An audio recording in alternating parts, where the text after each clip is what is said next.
자, 우리 이제 요한계시록 거의 마지막 부분까지 오게 되었는데요. 오늘 정말 웅장하고 아름답고 영광스러운 새 하늘과 새 땅이 펼쳐지고 저 하늘로부터 새 예루살렘 성이 이 땅 가운데 이 땅은 아니고 새로운 땅에 임하게 되는 장면을 우리가 본문을 통해 함께 읽게 되었습니다.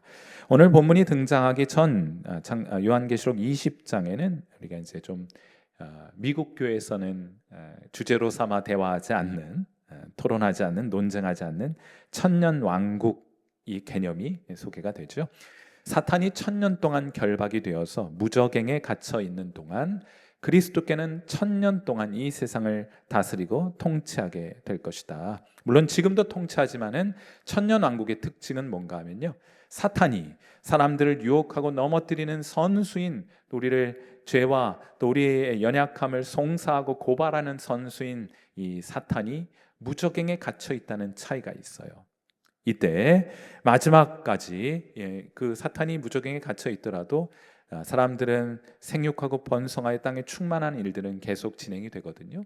자, 그럼에도 불구하고 그 중에 상당수는 하나님을 인정하지 않습니다. 그리스도를 여전히 인정하지 않아요. 사탄이 유혹하지 않아도 하나님을 거부하고 거절하는 일들은 계속해서 있게 될 것입니다. 그리고 그런 상황 가운데에도 주님을 신뢰하고 예수 믿고 예수님 영접하고 예수님을 따르는 자들도 있게 될 거예요. 이때 이 천년 왕국 동안 신자로 택함을 받은 하나님의 백성들이 신자가 되어 그들을 추수하게 될 것입니다. 그리고 천년이 다 찬 이후에 사탄이 잠시 놓이게 될 것인데, 사탄은 천년 동안 그 무저갱에 갇혀서 무슨 궁리를 하느냐, 어떻게든 하나님 이겨먹을 궁리를 하는 거예요. 그래서 놓이자마자 하나님을 인정하지 않고 하나님을 거절하고 늘 자신의 욕망과 교만으로 가득 채워진 자들을 규합해서 최후의 일전을 벌이게 됩니다. 최후의 전쟁이 있게 될 것이에요. 그리고 이들은 하늘에서부터 내린 불로 인하여 일시에 소멸되고, 그 일이 있고 나서 부활이 있을 겁니다. 죽은 자들도 부활하게 돼요. 그래야 하나님의 백보자 심판대 앞에 서게 되어 자신의 행위대로 심판을 받고, 생명책에 이름이 기록되지 않은 자들은 사탄과 함께 둘째 사망에 처하게 됩니다. 하나님과 영원한 단절의 상태에 놓여지게 되는 거예요. 자, 이것이 요한계시록 20장 천년 왕국과 관련된 이야기인데, 제가 이 이야기는 조금 더 구체적으로 나중에 기회가 되면 이 천국 왕국에 어떤 일들이 이루어지게 되는지를 여러분과 함께 살펴볼 요랑입니다. 자, 이렇게 사탄과 또 죄와 사망, 악한 자들이 심판을 받아 둘째 사망에 처하게 된 이후에, 그러니까 이 세상에서 모든 불의한 일들이 일시에 제거된 이후에 드디어 오늘 본문에서처럼 새 하늘과 새 땅이 펼쳐지게 되는 거예요. 사랑하는 성도 여러분, 이 세상은 나아져서 천국이 되는 것이 아닙니다. 이런 생각들을 가지고 있는 분들이 계신데 그렇지 않아요. 하늘과 이전 하늘과 우리가 지금 살아가고 있는 하늘과 땅을 정화하고 발전시키고 개선시키고 개혁해가지고 새로운 것을 만드는 것이 아닙니다. 완전히 새로운 하늘과 땅이 우리 가운데 펼쳐져야, 그때서야 비로소 하나님의 나라가 이 땅 가운데 완전한 형태로 임하게 되는 것이에요. 그런데 참 재미있는 것은 성경에서는 말이죠, 우리는 일반적으로 아침이 오고 저녁이 온다, 해가 뜨면 하루가 시작되고 해가 지면 하루가 진다, 이렇게 되어 있지만은 창세기의 기록을 보면요, 저녁이 되고 아침이 돼요. 깜깜한 어둠이 있지만은 그러나 밝은 빛이 우리를 기다리고 있다. 이것이 성경의 순서입니다. 얼마나 감사한 일인지 몰라요. 이 땅에서의 삶이 비록 어둡고 이 땅에서의 삶이 비록 우리를 고통스럽게 할지라도 우리 앞에는 하나님께서 주시는 영원한 천국이 우리 앞에 기다리고 있다 하는 것이 이 성경이 가지고 있는 세계관이에요. 어둠이 먼저이고 저녁이 되고 아침이 되는 것이 성경의 순서입니다. 우리 앞에는 새하늘과 새 땅이 우리를 기다리고 있는 거예요. 이 어둠 가득한 이 땅에서의 삶이 끝나게 되면 빛으로 가득한 새로운 삶이 우리를 기다리고 있기 때문에 예수 믿는 사람들은, 저 영원한 하나님의 나라가 임하게 될 날을 기다리는 사람들은 고난 가운데에도 좌절하지 않습니다. 포기하지 않습니다. 여전히 소망 가운데 오늘을 살아갈 힘과 용기를 얻게 되는 거예요. 자, 그렇게 새 하늘과 새 땅이 펼쳐지고 저 하늘에서 새 예루살렘 성이 내려오게 됩니다. 여러분, 처음으로 여러분이 집을 가졌던 때가 언제입니까? 처음으로 집을 장만했던 때가 언제입니까? 한번 기억해 보세요. 그 집에 들어가기까지 얼마나 좋았습니까? 물론 이제 집에 들어가서 그 기쁨이 얼마 가지는 않겠지만은 그 집에 들어갈 때까지 여러분은 얼마나 좋았어요. 우리가 입주하게 될 새로운 집이 우리를 기다리고 있습니다. 얼마나 더 좋겠어요. 집이 좋은 이유가 무엇입니까? 여러분 새 집에 입주하셨을 때, 가족들과 함께 이제 입주하시게 되셨을 때 집이 좋은 이유가 뭐예요? 뭐 넓은 거실이 있기 때문입니까? 뭐 신형 새롭게 지은 아파트 분양받았기 때문입니까? 인테리어가 화려하고 여러분 편의에 맞게 잘 갖춰져 있기 때문입니까? 물론 그것도 좋습니다만 그것이 우리의 기쁨의 전부는 아니에요. 그 기쁨을 함께 나눌 수 있는 가족이 있기 때문에 더 좋은 것이 아니겠어요? 여러분, 천국은 좋은 것입니다. 그냥 개념적으로 좋다고 알고 있어요. 왜 좋습니까? 여러분, 각종 보석으로 단장되어 있기 때문에 천국이 좋은 것입니까? 황금길이 놓여 있기 때문에 천국이 좋은 것입니까? 물론 그것도 좋은 것이에요. 그러나 천국이 진짜 좋은 이유는 무엇인가 하면 우리를 맞아주시는 하나님이 계시기 때문에 천국이 좋은 거예요. 하나님은 계시지 않고 우리를 환영해 주시고 우리를 맞아 주시는 하나님은 계시지 않고 황금길이 깔려 있으면 그것이 내게 무슨 유익이겠습니까? 저는 시간이 지날수록 신앙생활에 갈수록 이 우리가 익히 알고 있는 아주 심플한 비유 이야기를 계속해서 읽게 돼요. 아주 심플하고 원론적으로 예수 처음 믿었을 때 배우게 됐던 그 성경 본문으로 자꾸 돌아가게 되는 것 같아요. 창세기를 묵상하면 묵상할수록, 에덴 동산을 묵상하면 묵상할수록 더 깊은 의미를 또 발견하고 또 발견하고 놀라고 감격하게 되는 것 같아요. 그런 본문 가운데 하나가 뭔가 하면 탕자의 비유. 이 탕자의 비유 속 아버지는 아들이 허랑방탕하게 인생 허비하고 돌아오는 아들이 먼 발치에서 그 아들을 보았을 때 버선발로 달려와서 그를 맞이하지 않습니까? 누가복음 15장 20절 말씀해 보시면 이런 말씀이 있어요. 이에 일어나서 아버지께로 돌아가니라. 아마도 탕자에게는 아버지의 집에 가면은 먹을 것은 있지 않느냐, 아마 그것 바라고 집으로 돌아왔는지 모르겠는데 아버지는 어떻게 그를 맞이합니까? 아직도 거리가 먼데 아버지가 그를 보고 측은히 여겨 달려가 목을 안고 입을 맞춥니다. 가락지를 끼워주고 좋은 신과 좋은 옷을 입히고 큰 잔치를 벌여 기쁨을 말하는 장면이 등장하게 되잖아요. 저는 이 장면이 정확하게 우리가 하나님의 집에 하나님 나라 저 하늘 본향에 입성하게 될 때 하나님 버선발로 달려와 우리를 맞이하게 될 것이라 하고 생각하는 성경적 근거가 바로 누가복음 15장 20절에 있어요. 새 예루살렘 성에서도 똑같이 일어나게 될 일인 줄 믿습니다. 요한계시록 21장 3절과 4절 말씀 우리 같이 한번 읽어봐요. 여러분, 이 나라 우리 임하게 될 때 이런 일이 우리에게 있게 될 것입니다. 같이 한번 21장 3절과 4절 말씀 같이 읽도록 해요. 시작.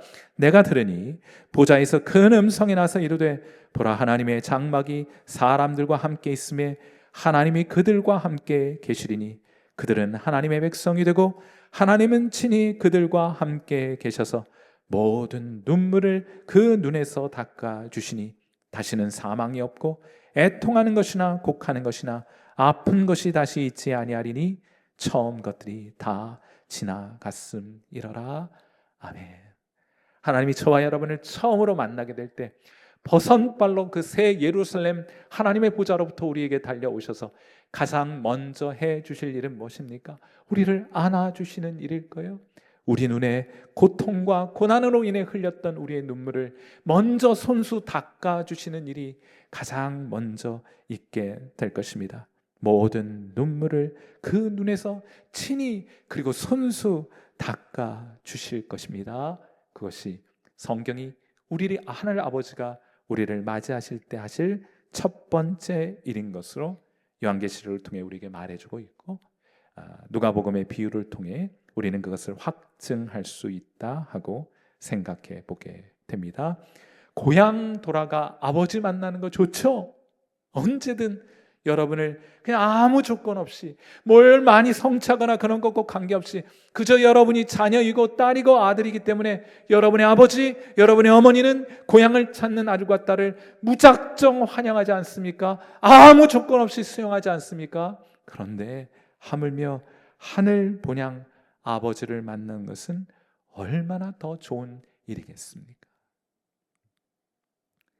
사랑하는 성도 여러분, 이 자리에 계신 여러분께 정말 중요한 질문을 하나 던져보고 싶습니다. 우리 유튜브에서 예배를 드리시는 분도 그렇고 현장에서 함께하는 분들에게도 동일한 질문을 던지고 싶습니다.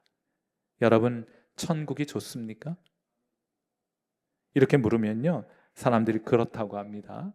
왜 천국이 좋습니까? 질병이 없으니 병원 갈 일 없어 좋습니다. 이 땅에서는 얼마나 아픈 곳 많습니까? 낫지 않는 질병 얼마나 많습니까? 그래서 우리 얼마나 고통하고 신음합니까? 천국에는 그런 일 없으니, 병원 갈 일 없으니 천국 좋아요.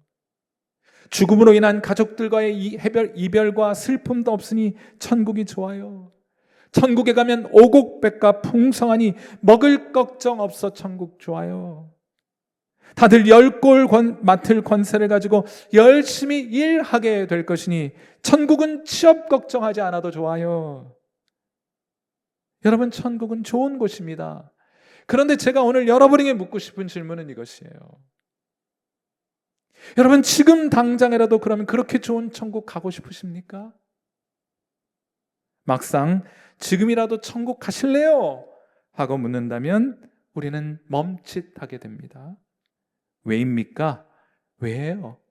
그것은 어쩌면 이 세상 살아가는 것도 그럭저럭 괜찮다고 느끼고 있기 때문이에요. 선뜻 만약에 내게 기회가 주어진다면 오늘이라도 그렇게 좋은 천국 가고 싶습니까? 라고 물으면 우린 멈칫한다고요.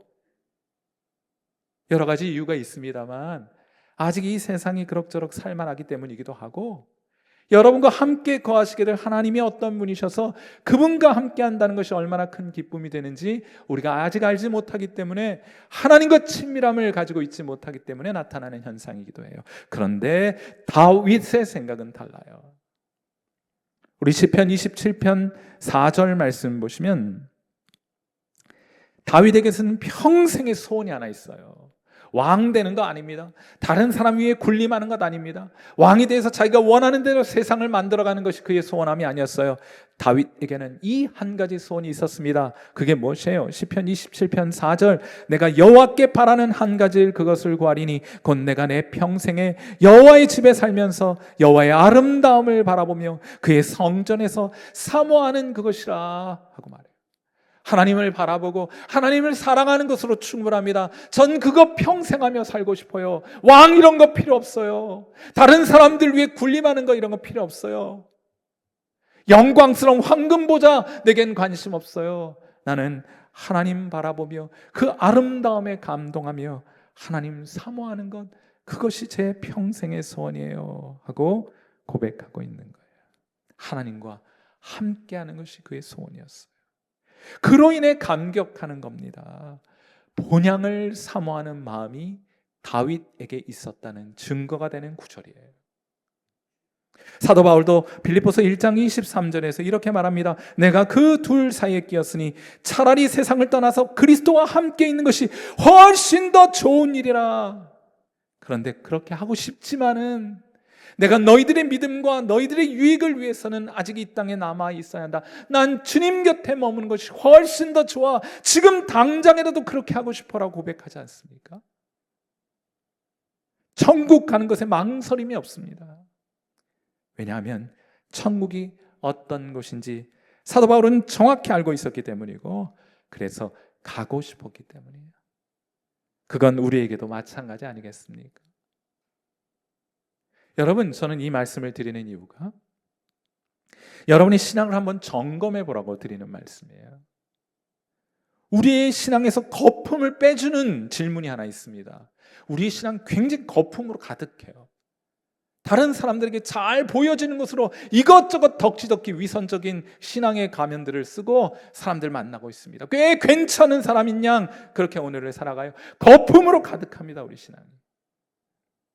그 거품을 빼주는 질문이 있어요. 그 질문이 무엇이냐? 여러분은 천국을 사모하십니까? 저 영원한 천국 본향에서 하나님 만날 날을 손꼽아 기다리고 계십니까? 이 질문 앞에 우리의 거품은, 신앙적인 거품은 다 힘없이 사라져 버리고 말아요. 하나님을 사랑하고 하나님을 신뢰하고 하나님과 친밀하지 않다면 절대로 가질 수 없는 기대와 소원입니다. 천국 가고 싶습니다 하는 기대와 소원, 하나님과 친밀하지 않은 사람들 가질 수 없는 기대와 바람이에요. 사랑하는 성도 여러분, 우리의 올해에는요, 우리 자신의 좀 진실한 신앙을 좀 가져보면 어떻겠어요? 신앙에서 좀 거품을 좀 빼요. 내가 신앙생활을 얼마나 오래 했고, 내가 어떤 배경을 가졌고, 내 직분이 어떤 것이며, 내가 교회에서 어떤 역할을 하고 있는가, 그 뭐 그렇게 중요한 것입니까? 그런 거품들 좀 다 빼요. 남들에게 보이려고 하는 신앙 이제 그만해요. 대신 하나님께 집중할 수 있기를 바랍니다. 하나님과 좀 더 친밀해지기 위한 선택을 해 나가시는 여러분 되시기를 바라요.